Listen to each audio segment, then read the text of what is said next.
I was 20, I started figure skating for the very first time from scratch. I was 21, I backpacked Antarctica, graduated college, started a YouTube channel, and lived through a pandemic. When I was 22, I moved to New York City by myself, got my first real apartment in New York, and started my first real job. When I was 23, I suffered 2 very debilitating injuries. When I was 24, I competed in my very first US Nationals for adult figure skating. When I was 25, I won the gold medal at the US National Championships. Needless to say, a whole lot of crap has happened to me in the last 5 years of my life. My quote-unquote early 20s here existing on Earth. Hello friends of the internet. In the spirit of my 26th birthday coming up somewhat soon, which is awfully terrifying because now I'm almost over the hump of being in your mid-20s into your late 20s. I just wanted to share some early 20s reflections of moving here to New York City by myself and just living life as a human being here for the last 5 years. If you follow me on Instagram,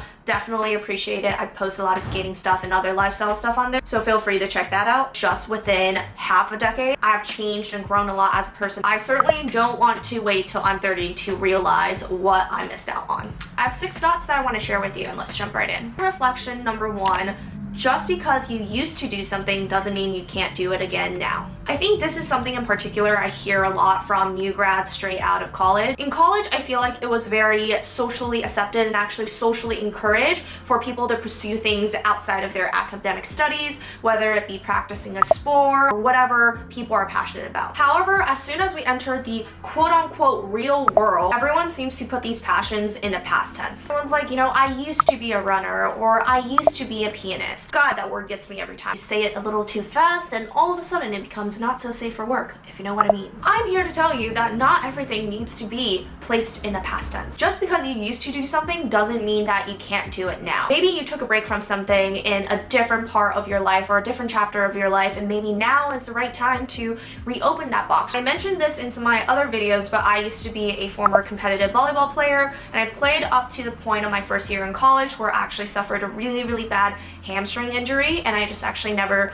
picked up the sport again after that. And to be honest, I actually thought I would never really play again. Fast forward 5-6 years now, I started picking up volleyball again here in the city. Even though my relationship is very different than it used to be, it doesn't mean that it is any less important or impactful to me. A lot of us don't try to go back and do the things that we quote-unquote used to do when we were in our prime, college or high school or whatever it be. Because truth be told, it's a scary feeling to feel like you're backtracking rather than progressing. Like, that's never a good feeling. People even joke about it all the time. Haha, like you peaked in high school. Like, that feeling of I'm not as good as I once was is an extra terrifying and shitty feeling to have, because I know I have the potential to do this thing better than I am doing it now, but somehow, obviously, after spending X amount of years off or not doing this, of course you're not going to be as good as you're used to be. Somehow, in a weird way, that journey to get back up there, if that is your goal, is almost sometimes harder than starting something new from a blank state from scratch. And sometimes the point is not even to get back to your prime, except if that is truly your goal. Sometimes it just means developing a different relationship with something that used to be in your life in a healthier way. Reflection number 2. Not everyone is deserving of your time and attention. Your early 20s are incredible, valuable time for growth and exploration, which means you should use that time wisely on the right people. I think this is something that comes with age and just years under your belt of being able to find people who align with your value much easier. There's just some people that you inherently connect with and you know that they unconditionally support and see you for who you are, and you do the same for them. And speaking from personal experience, when I was in college, when I was in my really early 20s, I felt like it was very easy for me to just get swept by the social currents of different friend groups or different organizations or whatever groups there are that college kind of creates almost in an artificial way. Your early 20s and your time in college was a time that everyone was trying to seek external validation, trying to seek belonging in a new environment, which made it very hard to kind of like see through certain thick clouds of feeling like I really found my people, and I really found people that value and see me for who I really am. When you're young and susceptible, a lot of times people enter your life because you have something to offer them, but they have nothing to offer you in return. Those relationships are ones that you have to be cognizant of and get out of as quickly as possible. Those are just draining you externally without giving you anything in return. That was one of my biggest learnings coming out of college. So when approaching any relationship, whether it's romantic or if it's a friendship, you need a clear grasp on if someone's worthy of your time. For example, if you start going on some dates and you realize that this person and you don't really want the same thing, it doesn't serve you to continue to stay in that, even if they want you to do that for them. In these situations, you really have to sit down with yourself and ask yourself, what do I want? Sometimes we feel so stuck and trapped in a situation if the relationship or situation has already started, but understand that you're strong enough and that you have the power to walk away anything that might seem toxic or is just no longer serving you. Especially when you're young and you're in your early 20s, there's a billion other better things for you to do with your time, better people for you to meet and spend that time with, so you're really not going to be losing out on much. It's not worth holding on to someone that doesn't respect you as a person and doesn't align with your life values. Reflection number 3, invest in your health. You're not invincible. This goes both with physical health as well as mental health. I believe it was around when I was 25 when I first started to realize that, oh wow, my body is not the way that it used to be. I remember when I was younger just being able to recover so fast. I would have a weekend volleyball tournament that's the whole day, and the next day I'm pretty much as good as new, ready to do practice, conditioning, hours of being in the gym, and I'll be completely fine. However, as I mentioned in the very beginning, I suffered from 2 very debilitating injuries, and one of them was a back injury that happened when I just moved to New York. I think it was truly one of those situations where I think my mental health suffered just as much as my physical health. And I still remember there was one particular morning where I dropped the hair tie on the floor and I went over to try to pick it up and I couldn't, and I just started bawling my eyes out on the floor. It was not pretty. It was like an all-time low. Just thinking like, wow, I am here, someone in their early 20s, and I can't even wake up in the morning and bend over the sink to brush my teeth without pain. Like, that was not something that aligned with my expectations of someone being in their early 20s, but that is the reality of things. Like, your body is not the way it used to be. A lot of people still think, oh, you're young, you're invincible in your 20s. Like, that's really not true. Like, you really have to start knowing how to take care of yourself and taking care of your body and making sure that you set yourself up for longevity and being able to do the things that you love to do for a really long time and spend the most time with the people that you love in your life. When I was recovering from that injury, as much as it hurt the wallet, I made sure that I invested time and money to undergo PT to make sure I fully recover from my injury. If this was me in the past, I would have just tried to push it off, ignore it, probably not do PT. It probably would have healed improperly, and I would still be suffering chronic pain today, which is a real story. My bad hamstring injury when I was in college, I never really took care of it because I still thought, you know, everything was fine. I was invincible back then. It'll just heal by itself. And still till today, it causes me chronic pain on the left side of my body. I think your early 20s is also, if we're lucky, the very first time that we start seeing peers or friends of ours also getting really sick.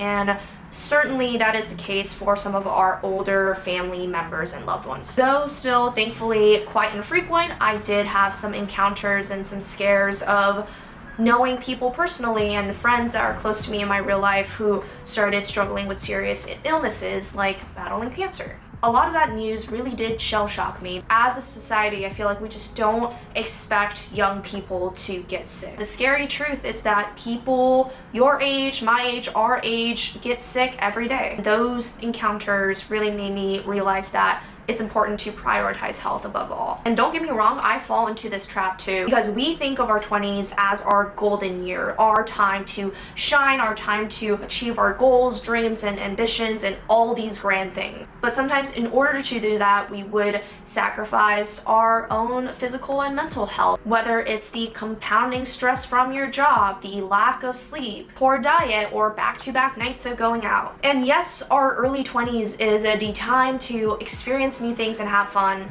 but I think it's still important to keep our well-being in mind while doing all of that. I cannot begin to tell you how many times over the last 5 years that I pushed out in a doctor's appointment or a certain scan or a certain checkup because a work meeting came up or something happened with work, or I just ended up too busy that I never ended up scheduling an appointment. Ultimately, this is something I'm also still working on in my mid to late 20s. Ultimately, we just have to say to ourselves, if we aren't healthy, we can't even go out there to do the things that we want to do and achieve the dreams that we want to achieve, because we just physically wouldn't be able to do it. Action number 4 is actively learn something outside your comfort zone. Here's a hot take, I suppose. If you don't do something cringeworthy at least once in your 20s, you're probably doing something wrong. So many times that people have told me that they don't want to do something or learn something new because they don't want to be cringy or look cringy and be a beginner. To that, I will say your early 20s are the time to learn to be comfortable with the cringe. Because as long as you are a living, breathing human being, you can't run away from it.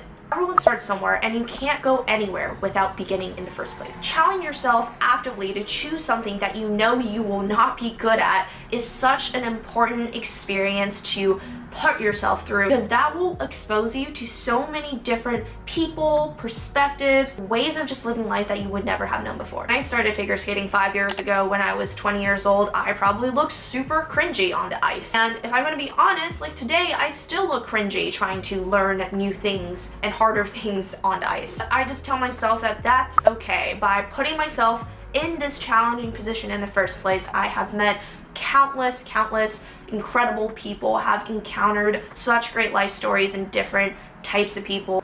I just would not have had the same experience if I didn't start skating. Through skating, I met my college best friends who are still some of my best friends in the city today. I was able to meet people who are older than me, people who are younger than me, people with different gender identity and sexual orientations as me. And all of these people live their life through such a different lens than I do, and it helps me see the world with a much broader perspective. Reflection number 5, don't live to find other people. Live in a way such that people find you. This reflection again applies to both romantic relationships as well as friendships. The more we want to make something happen, the more it doesn't happen. We try to hyper optimize and fit our lives within the confines of our goals. For example, if you're single in the city, you're on the dating apps, you're looking for a partner. I know plenty of friends who actively allocate time to spend on dating apps, allocating time to go on various dates, and all of these dates with people that they ultimately don't end up having any connections with. Just end up wasting a lot of time. Obviously, this doesn't hold true for everyone, but I just heard from so many of my friends these awful experiences. However, if you just let go a bit and just focus on yourself and living your own truth, you're way more likely to attract people that are naturally along the same wavelength as you. If you just go and join that soccer league, or if you just go and join that book club, you're way more likely to meet someone or come across someone that is along the same wavelength as you. Don't craft your life around attempting to artificially make connections. Rather, just live your life in a way that is wholeheartedly you, and whoever kind of comes along that path, and those are probably some of the best people that you'll meet and continue to keep in your life. Lastly, number 6, this is a big one, is be your own biggest advocate. The reality is, when you're young and when you're in your early 20s, you're very likely to get taken advantage of, especially when you're an Asian American woman like me. In order to not get taken advantage of because of your age, you have to be your own advocate and show up to everything informed. This has showed up so many ways in my early 20s, whether it's within my career and within my job, or if it's just negotiating my rent for my very first apartment here in New York City. For example, my first project at my first real job was absolutely awful and took a severe toll on my mental health. The nature of the job was not within the realm of the job description I applied to, and it actually caused a lot of my colleagues and I to experience severe mental distress. However, no one really spoke up about it because this was during the time where the pandemic was still in its height, around 2020, 2021-ish, and the markets were really bad, and everyone was, truth be told, scared of being laid off. If anyone doesn't have negotiating leverage in corporate America, it is recent college grads. But I just know that I personally, that just goes against my values. I refuse to be thrown under the bus like that. That was not the job I signed up for. That was not what I went to school for. And most importantly of all, this had such a negative toll on my own mental health. I ultimately did decide to stand up for myself because no one else, especially in corporate America, is gonna throw you a lifeline. Ultimately, I was able to transfer myself off of the project to a new one that actually fits what I was there to do in the first place, and a role that will actually progress my career further. Also, when I was moving to New York for the first time, when I was negotiating my apartment leases, I also came prepared, came informed. I really knew nothing about apartments back then or contracts, but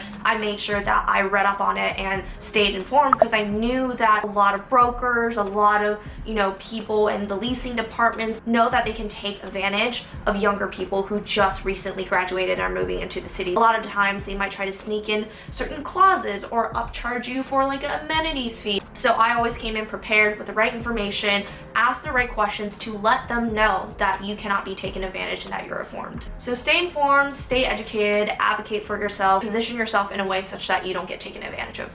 Alright friends, if you like more life videos like this, please like, comment, and subscribe, and leave me a comment down below on what you would like to see from me next, and your next idea may just be the next video that I make. Alright, till next time, bye guys. Boy, your honey sickly sweet keeps me coming, got me weak. You could kill me, I'd still